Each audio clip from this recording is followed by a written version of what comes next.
Yeah, this is going to be very surreal. Great, I think we're live. Excellent. Hi everyone, welcome to another of the World of Seabird video series. If you haven't joined us before, this is a project set up by the World Seabird Union's Early Career Scientist Committee, and we've been asking seabird researchers and conservationists to share short videos of their fieldwork and seabirds that they work with, and maybe the communities they work with, so we can share them with everyone here. And we're also doing these question and answer sessions, so you can ask the researchers a little bit more about the videos they made.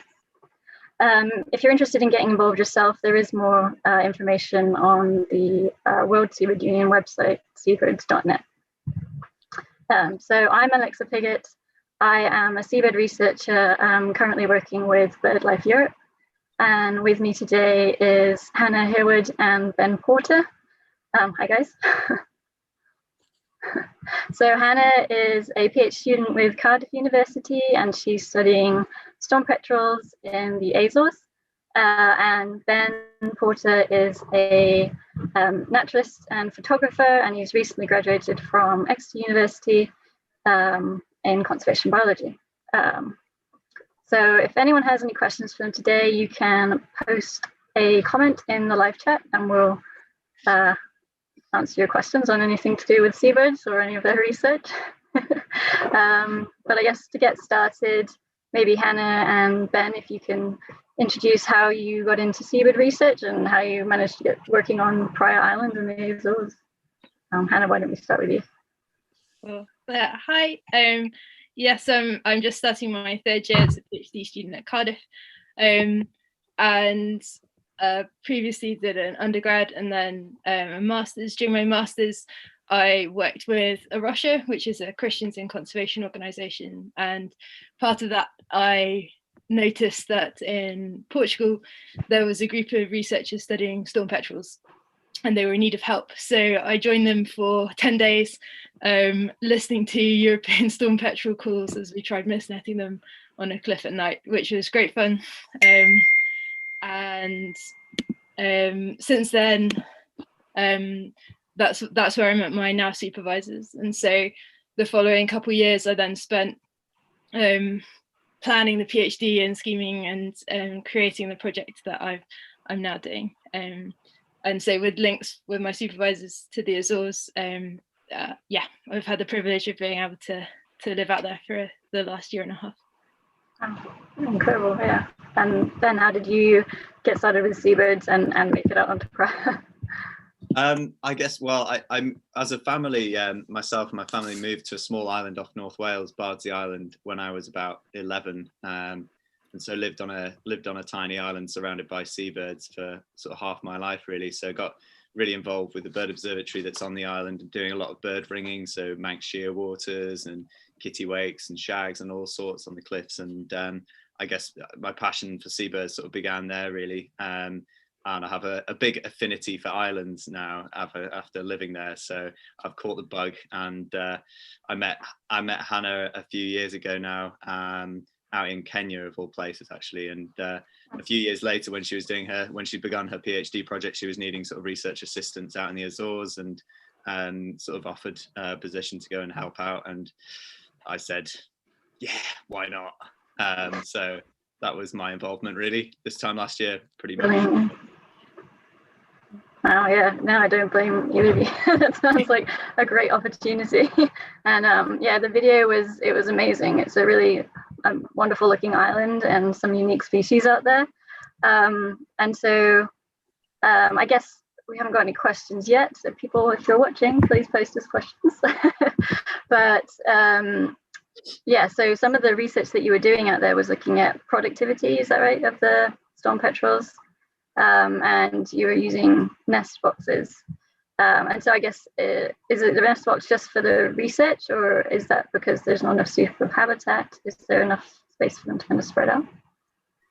That's a good question. So one of my supervisors, Renata, was out on Praia Inlet 20 years ago with Mark Bolton, and then the habitat was incredibly degraded, as the pictures are in the video. And so one of the ways to aid the storm petrels in increasing them was to put the nest boxes in. So they were initially put in because there wasn't the habitat. Over the last 20 years, it's been amazing to see the change in habitat. So there's a lot of different places now that the birds can nest, but they do still. There are the older birds that very much come back to almost the same nest boxes every year, and that they have been shown to be more successful breeding in the nest boxes as opposed to the natural nests. But we did always have fun doing the natural nest checks in rock crevices and tussocks and in the trees, and yeah. Are they quite hard to find in the natural nests, or can you follow calls? Or so over the last 20 years, a lot of the at least crevice ones have been mapped. So there are labels as such. I like describing it as finding Where's Wally without the stripy t-shirt, to try and find them. But then I've had 30 different assistants, researchers over the last year and a half on the islet, and some of them, including Ben, have been out at night listening for the purring. So that's how we've also added lots of different other natural nests to the. Oh. And is there any plan to put more nest boxes out? I believe so. I think I hope that some of the research, once I start actually crunching the data, will hopefully show what will be most helpful and not. But I believe there are options to put in more nest boxes, which should be exciting. Cool. So some of the other research tools that you're using are nest cameras. Maybe you can tell us a little bit about why you're using them and kind of what information you're getting from these cameras. So the nest cameras, really excited to just be able to see what behaviour is going on in the nest. And there's a lot of behaviours that haven't been recorded before for these birds, and so being able to get in nest videos really helps with increasing the knowledge of the behaviours. It's also helped with so those kind of behaviours are like feeding duration, how long the adults actually stay with the chicks, do the adults when they exchange, when they're incubating, spend a lot of time or little time with each other before they switch out, things like that. But then they were also really helpful with the GPS tracking. So we know from the time period, roughly within the hour or half an hour when the birds came back or left the nest. But actually it's been really helpful to then pair the GPS tracking with when the adults came and left and came the nest. So then it gives a bit more of an indication of how long they actually stay. But then also when the adult comes back, how much do they feed the chick? How long do they stay with the chick? Oh yeah, really interesting. Pretty a unique way to watch the birds, to be honest. It's burrow nesters, you don't really get to usually see a lot of the behavior or even the chicks unless you're actually monitoring and pulling them out. So that's pretty awesome. Have you seen any kind of unique behaviors or funny instances on the cameras? When the chicks are on their own, they do start trying to sort the nest out. So you'll see them picking up a bit of grass and moving it around, which is very cute. Yeah, lots of different behaviors. The feeding's one of the more interesting, just short, sharp bursts rather than like long durations and things like that. Yeah. Wow. Yeah. So are there a lot of other potential questions you could start asking from that footage? You get another student to go through all the cameras or something. I've had the privilege of having an undergrad student and a master's student working on some of the camera behaviours already, which is really exciting to start seeing the results and slowly working towards actually writing a paper, which would be exciting. Yeah. So we have a question from the World Seabirds. The question is, I know a lot of students are unsure how to find graduate projects with Seabirds, and wondering if Hannah has any advice based on her experience designing her own PhD and finding funding and supervision. That's a great question. I think my advice would be find a supervisor you get on with. One of the best pieces of advice I was given when looking for seabird related PhDs or just bird PhDs in general was to join the BAU conference. It's a really great chance to meet lots of different people, supervisors, other researchers. So that was definitely one of the ways to do. But yeah, I think if you have an idea, find someone who works on something similar and see if they'd be willing to then find funding. But then also there's the bigger like findaphd.com is also really helpful to generally scope out what's on the market. Cool. Yeah, I mean, I guess as we were on a question about advice, what about for maybe early career scientists, this is for both of you, who maybe want to start off getting some experience with seabirds, some more knowledge about seabirds? Do you have any tips on how they can go about doing that? Ben or Anna? So yes. I mean, the bird observatories are a great place to start in terms of getting out, and you can either, there's 19 bird observatories all around the UK, and they're generally on coastal locations, and some of them, there's Fair Isle, North Ronaldsay, Bardsey, a lot of them are in places where you get seabird colonies as well. And obviously they do ringing activities, so it's a great introduction. If you can go and stay at the bird observatory, volunteer for a couple of weeks, a few weeks, you can help out and get, if you tell them specifically you'd really like to do some seabird stuff, then they can accommodate that, and you can go at the specific time of year when there are lots of seabirds around and start getting experience with that. And then following that, you can then, if ringing is something you'd like to pursue, you can then register as like a trainee or something and continue to get experience with that by joining little research trips or ringing trips that go out to specific colonies and doing that sort of thing. And you can begin, getting experience through that route. Yeah, that's really good advice. I think on top of that, I would add that it's worth keeping an eye on Twitter. So it's like finding people to follow. I advertised for research assistants for my fieldwork just purely on Twitter, and then got the amazing selection that I did just through that. So it's definitely worth keeping an eye. Totally. Yeah, that's great advice, actually. Yeah, I think more and more researchers and universities are actually using social media as a way to kind of put out feelers for early career scientists, so people who want to get into the field as a research assistant. So yeah, that's good advice. Yeah, I guess maybe another one for Ben. So for people who may be interested in making the films on an island, so you're obviously out there as a field worker and put together a really great short film. Do you have any tips on how to do that while you're out on the island?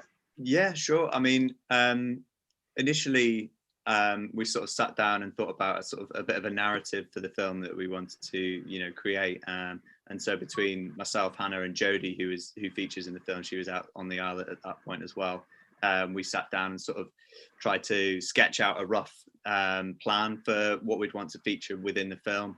And then that breaks it down quite nicely into a storyboard, essentially, so you can know what shots that you need to get for each of those sections or for each of the bits within the film. And then you can start just basically getting those shots on a day-to-day basis and playing around with them, getting them onto your laptop as well, just to see what they look like, and if they would start getting it together as well in sort of editing software. I mean, I only used iMovie to edit that. It's not a complicated program at all. In fact, I probably should have used something a bit more advanced, but you can start getting the shots together and see how they sort of blend in, and start maybe being a bit more creative with your filming techniques in the field, depending what equipment you've got. I mean, you can make a reasonable film with, an iPhone or something these days and edit that together with the quality. I mean, most of this was shot with an SLR camera, just sort of day to day whilst we're out and about doing our usual, research work anyway. And then I was able to take a drone out and a tripod when I went back out sort of after New Year, which really helped. So I could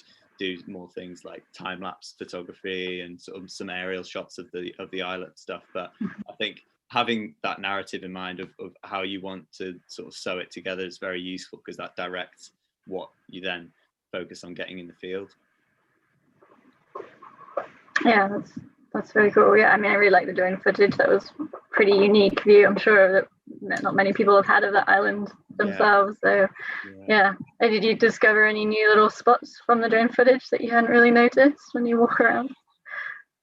it's not a big islet, so running every square inch by then, I think. But no, it's always nice to get a new perspective on the land, and you could see much clearer from the air. You could see the volcanic, the sort of rivulets in the land that have come from the sort of volcanic, I guess, flows from when it was, first formed. And just getting, it's always nice to get a different perspective. It looks so much smaller, I think, from the air than you felt when you were on the ground.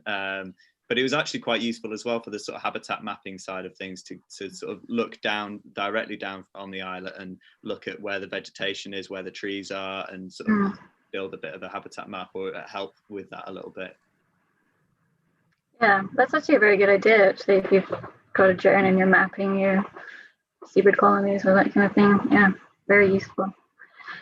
So maybe, Hannah, if we go a little bit back to the research that you're doing on the island, so you're also tagging the petrels. Is this looking at foraging ecology? And you had any exciting trips or kind of data from the tags that you can share with us already, or are you still kind of waiting to get out there and get more? So the tracking we're doing is pairing in with tracking that my Azorean supervisor has already been doing, which was really exciting to be able to get involved with that. So that was more kind of where are they going, where are they foraging, which has been really exciting. I'm hoping to pair it with the cameras and get kind of a lot more of the individual specific kind of how long were they foraging for, how does that relate to how much they then fed the chick and things like that. Data yet to be processed properly yet. When Ben was out on the islet, he took on quite a lot of the GPS tracking. Ben, do you want to? Yeah, sure. Yeah, I'd previously done some GPS tracking on Manx shearwaters on Bardsey, so was sort of broadly familiar with the general techniques, and then it was just a sort of matter of transferring that to different species in a slightly different device. But it was good fun over the winter.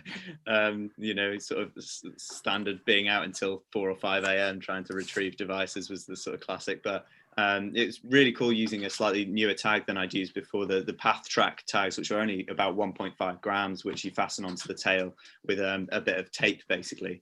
And it was really cool seeing where they were going and looking through the chick rearing, the incubation period through to the chick rearing period as well. So you can see how the trips differ during that time period. And the incubation is, as you'd expect, are the longest ones, when one of the birds is on the nest and another one goes on a foraging trip. And some of those were, over 2,000 kilometers to the north, and some of them literally tracking along the sort of mid-Atlantic ridge that you can see on sort of ocean topographical maps, and a lot of them even just eyeballing the data in a sort of a package with a basic base map. You can see that some of the clusterings of foragings around, where you get the sea mounts on the sea floor, and they're sort of forcing an updraft of nutrients to the sea surface. So it's really exciting to, there's nothing like it, is there, like downloading the data and actually having something in the first place. Yeah, definitely. Wow, that's really amazing. It's actually, must be very cool to see these tiny little birds going way off into the Atlantic to go foraging and back again. Yeah. How long do you leave the tags on for? Is it just for a few nights, or you just Generally, during the incubation period, they're sort of out for sort of 6 or 7 nights, or somewhere around there. And then during the chick rearing, they're far more in and out. It could be a couple of nights, maybe 2 or 3 nights, or even they might come back one night after another, depending on the stage that the chick's at. And so it's just a matter of checking the nest. Again, the nest boxes come into their element during this period. You just peek in through the lid just to check whether there is an adult or not in there with the tag, compared to putting your arm down a burrow to get a bird out to check. It's incredibly, it's not invasive at all, so it's so great. And then during the chick rearing, you just check them every night and hope that they've come back in a slightly sort of I don't know what the name for that state of completely lack of sleep and in somewhat insanity setting in. Chocolate disappeared very quickly during tracking. Yeah, I can imagine. Yeah, burrow-nesters and nighttime returning of adults. So I guess, yeah, late nights and a remote island. Maybe you could both tell us a bit more about what life is like on Praia. Maybe what the challenges are when you're out there. It was a beautiful island, absolute privilege to be able to be on it. Over the year and a half being on and off, it was great to be able to be removed from life's busyness, and it was very busy on the islet, but in a different way, and getting back to the elements of, oh, okay, it's really heavily raining, we can't go out today, and just picking up other things indoors. I think the challenges definitely, especially through the winter, were the conditions. So I think I said in the video, it's one thing to maroon oneself on an islet knowing you can get off, but in the winter we were marooned on the islet and couldn't get off, and just making sure we had enough supplies, food and water, and chocolate to retain the sanity levels, especially when it was a lot of indoor time waiting. Yeah, definitely. Do you have any other experiences to add there, Ben? Maybe. Yeah. What kept you sane? Yeah, I mean, we got on well with the three of us, which is always a bonus. From experience of island living, you've got to get on with the people you're there with. But I mean, you feel it is obviously isolated, and every action that you do is dictated by the weather, basically, which is obviously quite annoying in some instances, but it's also so refreshing because islet time goes on a completely different sort of clock to mainland, or even sort of when you're back in the UK. It's just so different, and it's so refreshing, just everything being dictated by the weather, whether you can get a boat on with new fresh supplies, fresh fruit and water and stuff, or okay, no, there's not going to be a boat for another week, so let's just carry on with the tins.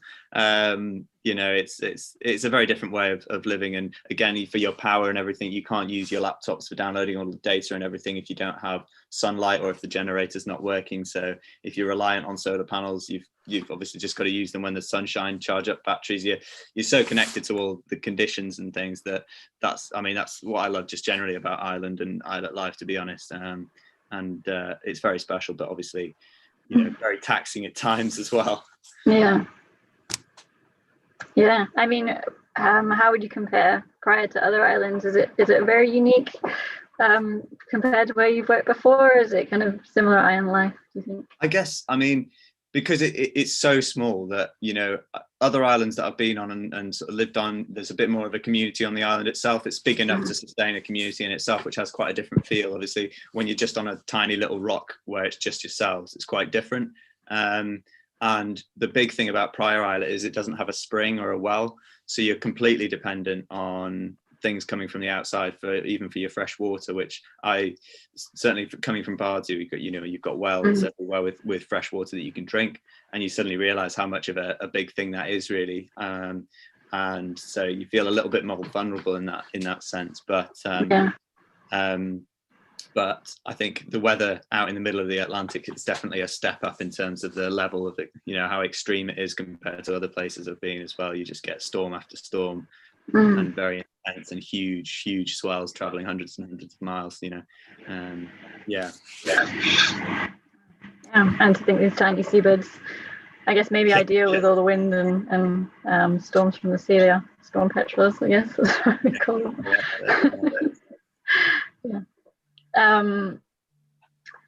Well, I guess on the island while you're there, are you the only research group out there? You say it's just the four of you. Does anyone else monitor any other species while you're out there or through the year?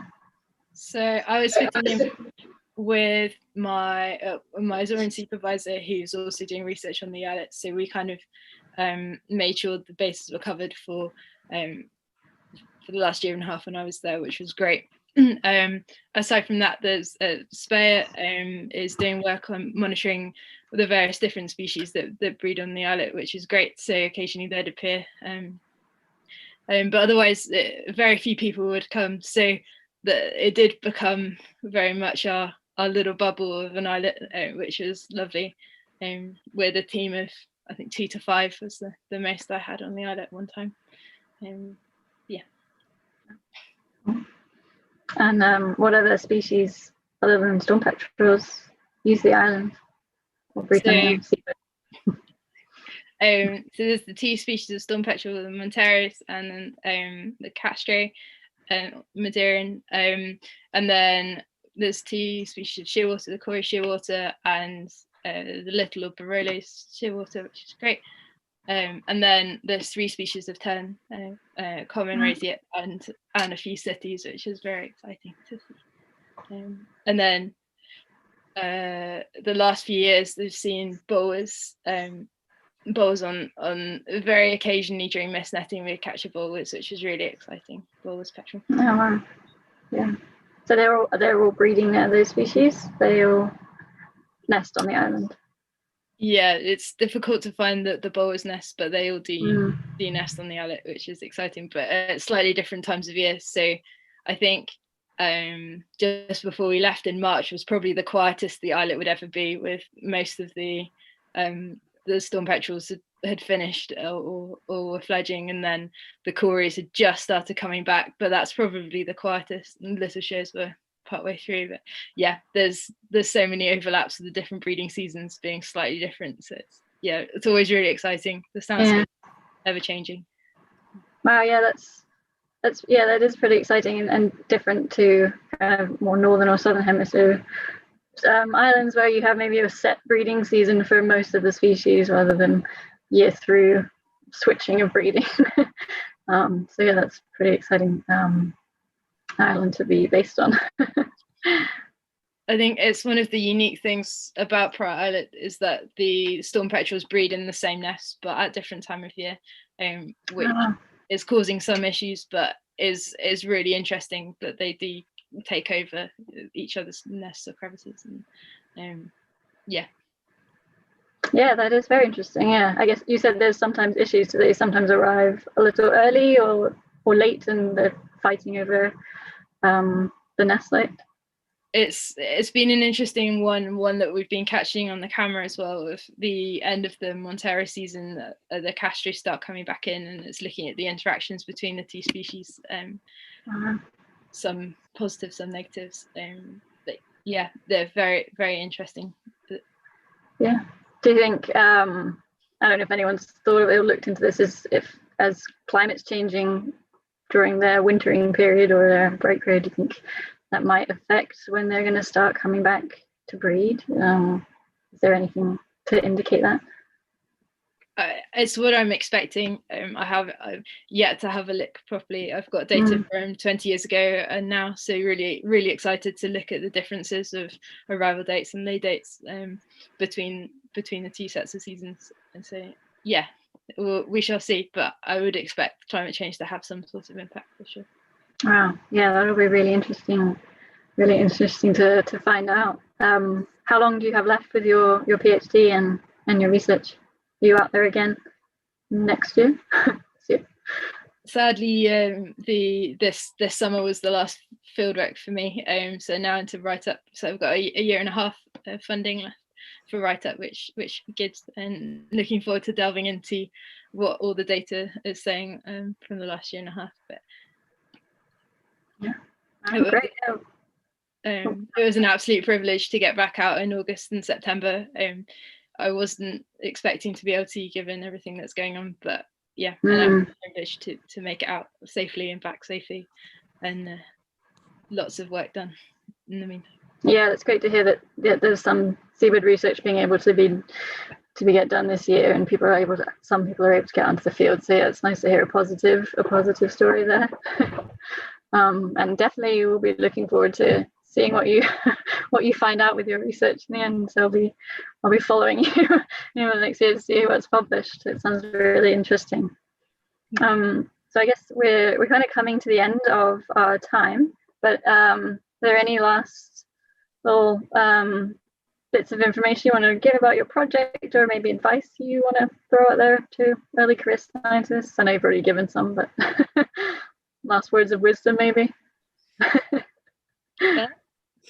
Whoa, you're putting me on the spot there. Yeah. Yeah. Sorry. I mean, yeah. In terms of advice, obviously, I mean, for me, in terms of like photography and filming, I usually use it as a tool to communicate alongside work that I do. And it's, you know, it's a really effective way of storytelling and getting, you know, getting some of these things out there into a wider audience. But you know, it's a tricky one to actually earn a living from in many ways. But you know, if you're passionate enough about what you do, in terms of, you know, if you've got a specific area that you're really interested in and you just go for it, you know, if you develop a bit of a niche in that respect as well, it's sort of usually a bit more likely that you'll get, you know, requests for either using images or getting requests for being involved in a film and things like this. You know, having a bit more of an area of specialism sometimes, you know, does help with that sort of thing. But ultimately, I think, yeah, just having a real passion for it really helps, and being able to just, yeah, show that as well.